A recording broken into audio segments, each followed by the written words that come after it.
Hi everyone, and welcome to Module 3, Lesson 7. In this one we're going into product selection criteria and break-even ROAS. Okay, this is important to know because it helps you to eliminate a lot of stuff that's just going to essentially waste your time. By using this as sort of a guide to help you, it will seriously help you finding winners much faster, more frequently, with less time. Okay, so product criteria is an important aspect. It's broken into two groups, okay? A want and need, and I just chose these two pictures, a want and a need, okay? So the dress is a want item, okay? Now, everything at the end of the day does come down to a need. The reality is the society we live in, that we need clothes because that's just what we built, but the reality is most people would already have more than enough clothing in this instance, and so buying another piece of clothing is mostly a want item. Okay, it's mostly that they want to buy a new dress, or guys want to buy a new pair of shoes, because the reality is we do have it. Whereas a need item like this gyro bowl, gyro bowl is a need item. Now, if you have never seen this item, this was an item that I actually marketed, that I actually sold about $44,000 worth, and then it just wasn't profitable enough, so I moved on. But it was a massive need item, and a massive could have been a massive winner. But why people wanted it is because it helps mothers. Okay, this is an item for babies, okay, or toddlers, where it pretty much helps store their cereal, store various forms of food. Obviously, liquids is the downside, but that's, I guess, common sense. But it pretty much helps them from, rather than carrying around a bowl and just flinging stuff around. The idea is it's meant to move with them. It's meant to gravitate, and it actually gyrates. Okay, so that's a need item. It pretty much saves parents having to clean up mess. It saves food being spilled, wastage, all of that. Okay, and it's safe, and it's got handles, so it can be in a 360 degree, and it's got even a cap, okay, to hold the food in, and that as well. Okay, so that's a need item. So need items, you'll really need to get used to this, but you will get the hang of it. Again, just always think, for anything really, fashion is a want. Most other industries, like various kitchen utensils, something new in the kitchen that's meant to help with form of cooking, that's a more need item, because it's helping men and women with cooking. Okay, it's helping them to cook better, it's helping them to cook faster. Okay, so I really wanted to explain that. So, like, to give you a quick idea, and we'll come back to this, this is an item that I've just found. Now let's watch this is a need item. Okay, now, because the reality is women like to polish their nails, and that's fine, paint their nails, whatever. And so this, as the video instructs, shows the individual how they can use this rather than, and they can do it on the fly. It moves around with them. That's how it's designed. This sort of solves the problem that women have, where they need the little polish things, whatever you call them, bottles, and can knock them over and stuff like that. Okay, so that is a need item, and you can just see how straight away at face value that fits that criteria. Now, going back to that being a need item, so it helps improve their lives, helps them solve a problem. In this case, helps them be able to, rather than at a bus stop at a kitchen bench or something, or bench, they can just put it over their finger and just, it's quick, it's easy, they don't have to move, it's less likely that they're going to spill. So that's why it fits that. Safety and convenience, and it has safety and convenience. Okay, so it fits pretty much all that criteria right there. Okay, and you're going to find there's thousands of these. All right, and this is the selection I need. So you always want to find a need item. Okay, so as I said, that's a need item. It has this criteria. It solves a problem. Okay, so it helps women or men. I imagine mostly women, mostly women, to polish their nails. Okay, that. I wish I had fingernails, but anyway, and it helps them to do that quicker and easier, right? So it's solving a problem, or it's basically making it easier for them, and you can easily identify the niche. When you see this, I see women for starters, okay, so the reality is if I did this to men, it wouldn't really market to men anyway, so there's no point. So straight away, women, I'm seeing the fact that this would actually, I don't normally go 25 and under, but I would go 25. This would be an item for 25 to 65-year-old. I reckon, as an educated guess, is probably 25 to 54-year-old women.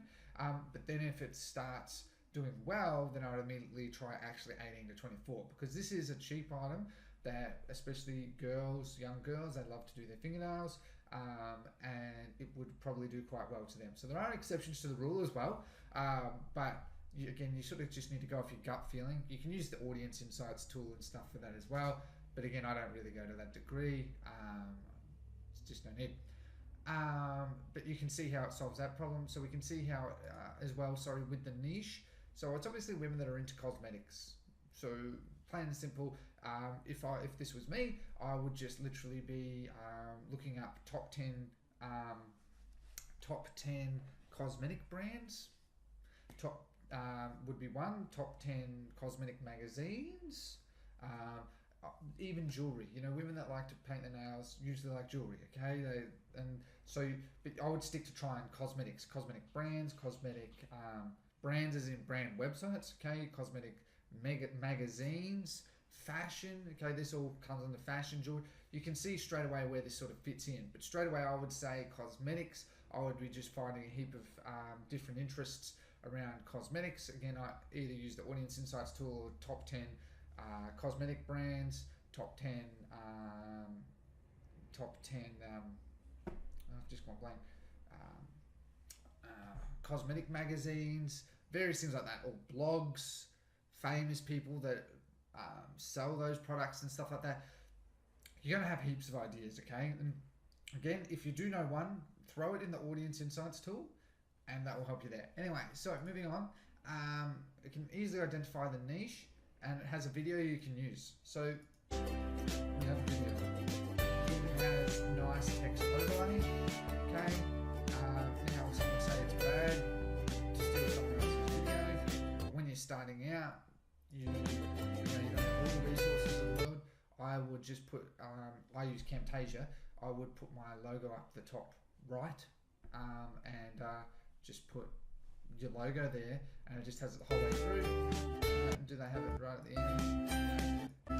See, and then it has, I would cut that out, the I want, and I would just put, shop now, 50% off, free shipping. Okay, because what you want to do is also in the video, it's another form of marketing, all right? So we have now a video, all right? So it has a video. So it's met 3 of the 3 criteria so far. It doesn't have competitors with a video,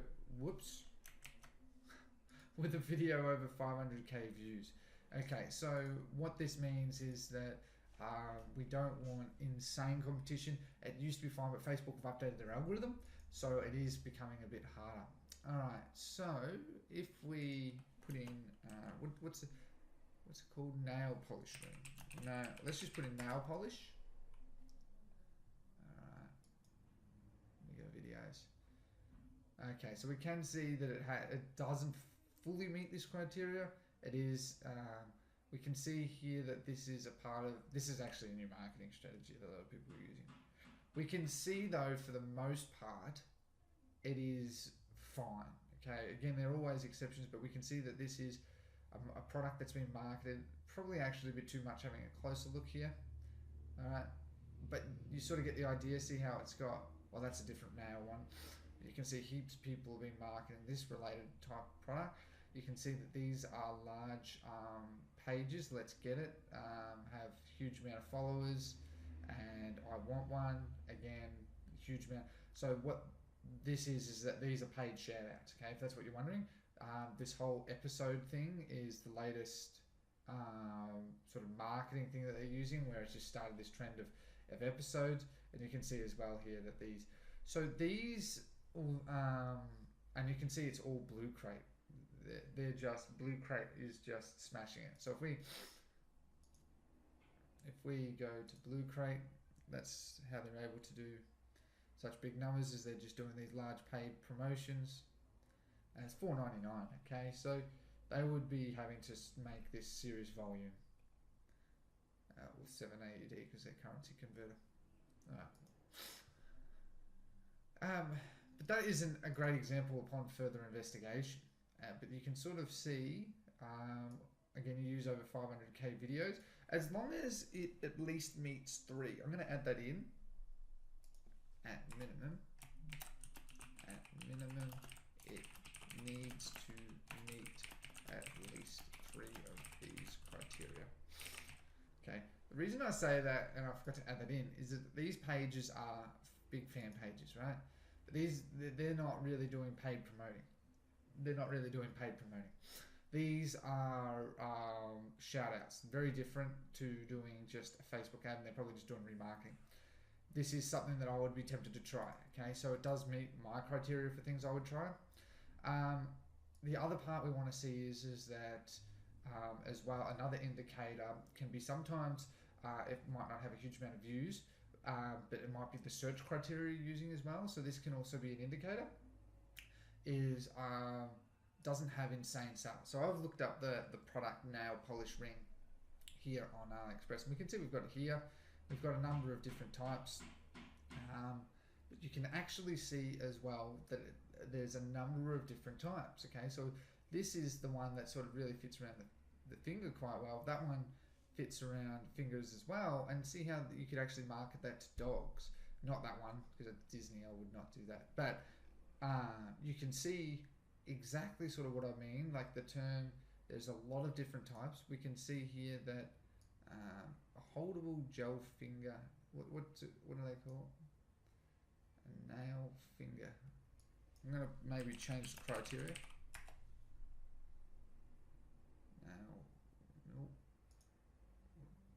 Nail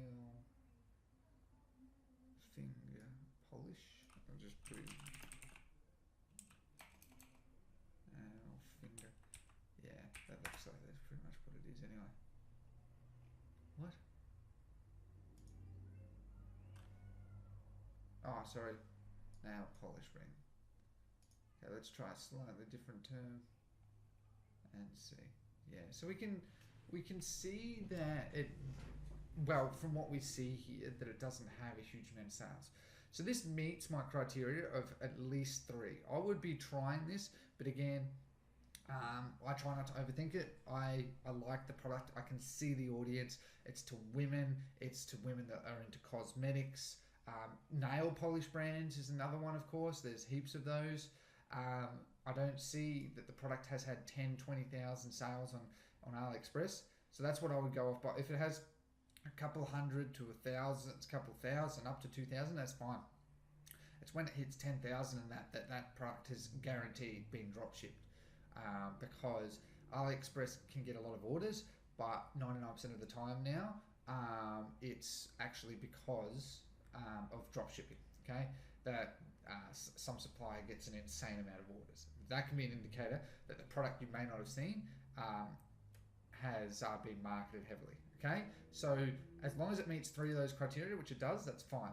All right, and for further to this, you want to make sure it has a 3x markup, okay? So we're looking at this website. This is another one that I found, Coast 9. You can see they're charging, they're only charging $7.99, okay? So this, how much is it here? $4.15. So I don't actually know how they're really profitable on this. So that actually doesn't meet my criteria. All right, that definitely does not meet my criteria. They need to change that so it's auto. Anyway, and because I want a 3x markup, so, and that would include shipping. Okay, so the actual product is $2.63, and this is using the Dropified extension. But you can see how it's $1.52, but when you include shipping, it's $3, and that's to the US. Okay, I do it to the UK. All right, I do. Why? Because I find to the UK that's probably the most expensive typically on average where shipping is. You know, you're probably looking at the $3 to $4 mark. Okay, so all of a sudden that becomes $5 because it's, and then so you want a 3x markup, so $15. Okay, now you might think, oh, these people are doing it for this. Remember, you're getting the traffic. If if you're not making at least a 3x markup on Facebook now, you're going to find it really hard to be profitable. Really hard. Okay, so you want to make sure that it has a 3x markup. So that doesn't meet my criteria in terms of what other people are doing. $4.99, unless you're doing large volume with, like that's how they're able to, is they're doing paid shout outs and basically just remarketing, I guarantee you. And then they're using Carthook, because I had a look at their checkout. So that doesn't meet my criteria, okay? So I want to try and find a different one that sort of does. I'm just going to do it on the fly to give you a bit better of an idea.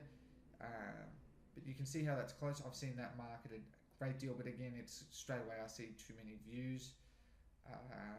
These are, okay, I've seen that a great deal. Try to market that. That's, I've seen that quite a lot.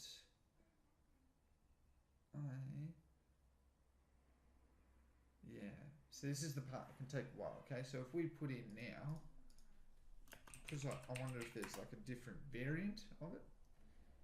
Okay, this amazing. Okay, no, definitely don't want to do that one. See, that's been marketed too much. Too much. Okay, what's this?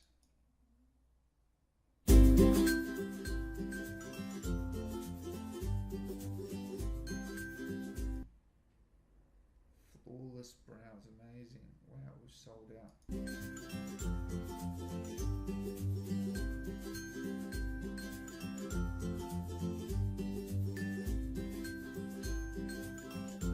Okay, so this is a need item as well. So if I have a look here, a mini portable hair remover. Okay, so this looks like it's they're either using, this looks like a legitimately branded product, or at least landing page anyway. 149, what? Okay, nope. Anyway, I'm not going to get into it all. This is a video about helping you. So, as I said, so you want to do a 3x markup. So as I said, I know I sort of changed halfway through, but you at least want 3 of the criteria. I would say the most important one is it definitely solves the problem. It can easily be identified, has a video, and if you can, number 4, okay? Don't worry as much about number 5. It's mainly number 4, because at times there can be people that are using other platforms for their marketing, and they might be drop shipping, okay, because they're just sending their traffic to a Shopify store from a different traffic source. So further to this as well, the other important thing is you want to make sure you know your break-even point, or BEP, okay? And that is a simple calculation that you just do in Google, which is your sale price divided by brackets, your sale price again minus your product price, and that's including shipping. Okay, so in an example that I just made off the top of my head, the product you're selling it for is $39.99. You are so that's the sale price. You put that in there as well as again, and then you minus the product price including the shipping. Okay, from the UK. Okay, so let's say the product was $5 and the shipping was $4.75. That's how you get $9.75. And having that gives you an idea of your break-even point, because as soon as you know your break-even point, you can scale with confidence. Everyone thinks that you need to have 2.0 ROAS to be to scale. That's not true. You can actually go a lot lower. Some people actually need higher ROAS depending on the quality and the price of the product and how much they're selling it for. So there's various different factors. So just doing simple little calculation like this, just jumping in Google and putting it in the search bar, putting that exactly. So it would mean that it's, I just do 39.99 divided by bracket 39.99, take away 7.5, bracket equals 1.32 ROAS. You can do that in Google if you don't trust me. And that means that that's your break-even ROAS, or BEP. Okay, and so now we know sort of the difference between a want and a need. We know the criteria to look for need, because I would say about 80% of products that I've ever sold are need items. I have sold plenty of want items, but It's easy to market a need item because of how you can do your ad copy as well. And it's important to know your break-even point. Okay, and so let's do a quick example. Google.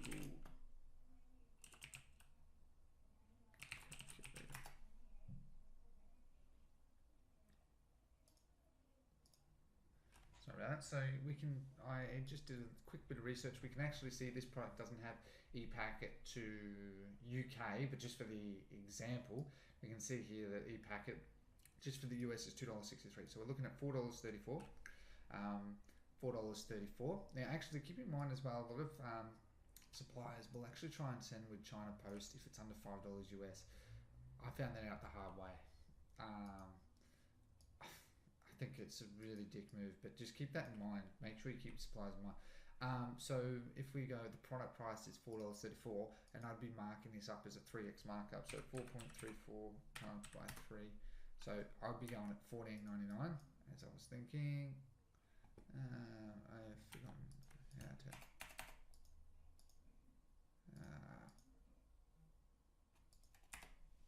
Okay, that'll do.